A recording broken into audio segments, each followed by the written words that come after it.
And welcome back to another edition of the Fishing Pole. I just got done walking out of my local Walmart and I happened to grab my fishing license. This should say 2021, but it says 2020. It's all they had.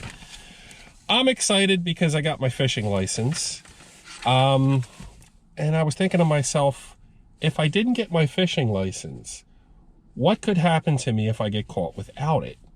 And then I thought one step further and thought, what are things I could do while I'm fishing that I could get arrested for, fined, or even thrown in jail? So the name of this episode is Top 10 Ways to Get Arrested While Fishing. Should prove really interesting. Let's hope you guys have bail money.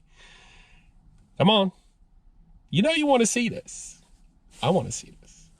Okay, number one, you need a license. The state I live in right now in Delaware, to get a basic fishing license, it's about $8.50. If you go to a vendor, they might charge you a couple dollars more, your bait stores, your Walmarts or whatever. It's pretty cheap. That license continues through the year. That covers fishing, freshwater, tidal and non-tidal waters. It also covers saltwater fishing. It also covers crabbing and clamming if you're going to do that. But above all, get a license. Basically, if you're age between 16 and 64 in the state of Delaware, you need a license to fish. Kids under 16, you don't need a license. Seniors over 64, you can get a senior license, or I think it's a lifetime permit. In Pennsylvania, I think it's a lifetime permit, but get a license. You also need a trout stamp if you're going to trout fish too for the season. So that's another $5 added onto your bill. If you're going to fish with kids and you're an adult there and the kids are fishing and you are helping them, get a license, because sometimes a game warden will give you a little bit of flack for that. Now, fines. They are classified A, B, C, and D, I believe. D is the lowest. So if you're out fishing and you forgot it, you didn't know you needed a license, they can hang you a $50 fine right off the bat. If the game warden keeps seeing you and more you have fish on you that are out of season, undersized fish, the fines can reach as high as $10,000. You can even get thrown in jail for it. They can confiscate your gear. They can confiscate your fish. So get a license, please. The other thing you could do is if you travel and you come to Delaware, you can get a 3-day tourist permit. You can buy an out-of-state permit, which is a little more.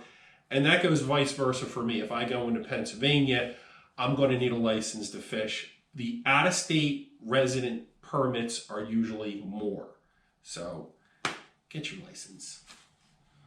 Number two, not that number two, but number two, keeping fish or fishing out of season.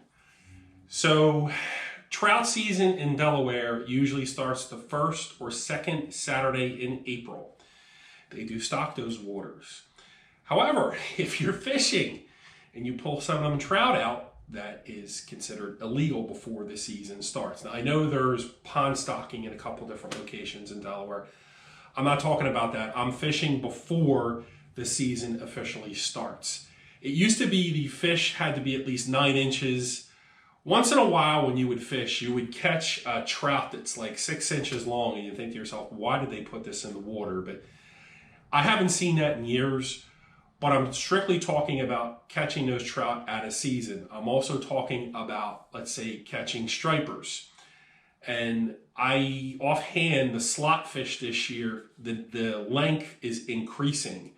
So if you're catching some of these schoolies and taking them home, and you got a bunch of them, and you get caught by the game warden, that's it. You know, your fines increase even more because the populations of the stripers are decreasing.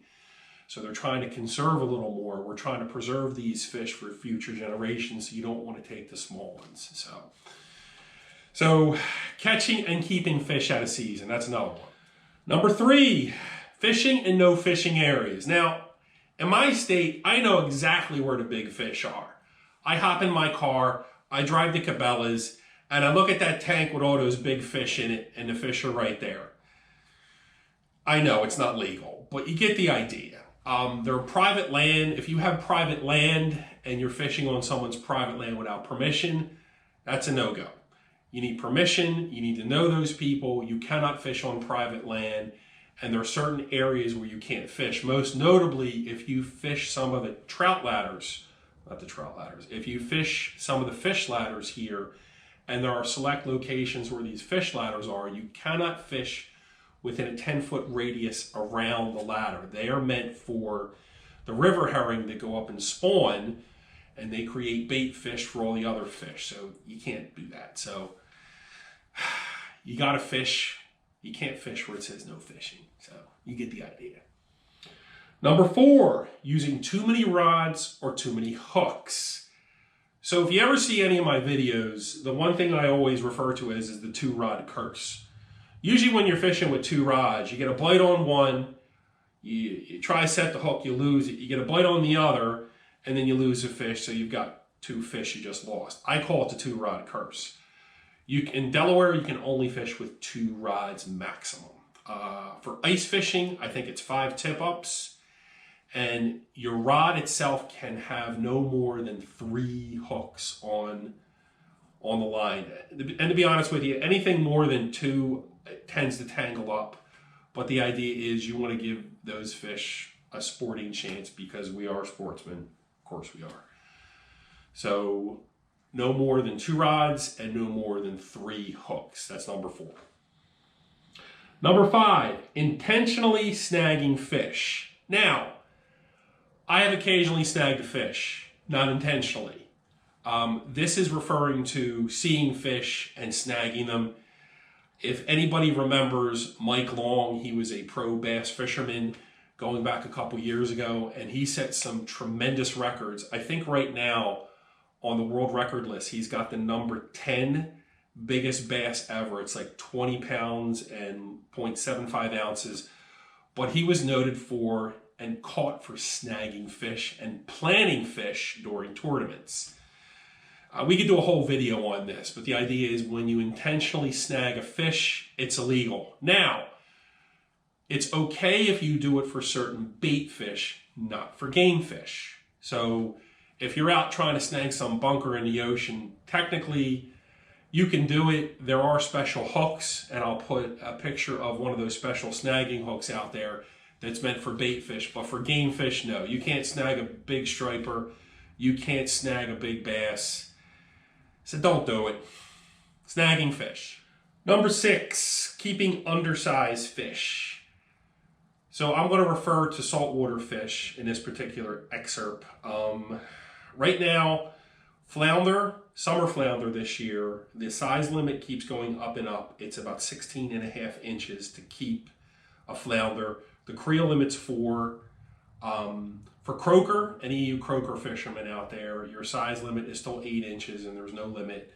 Now it's weird this year because I'm looking at regulations and bluefish actually have a limit, not a size limit, but a creel limit of about 3, I think, from shore, and then 5 from on a vessel. So it just keeps getting more and more complicated. But then again, you don't want to get stopped by the game warden and pull over and you got some undersized fish and you're looking at a fine.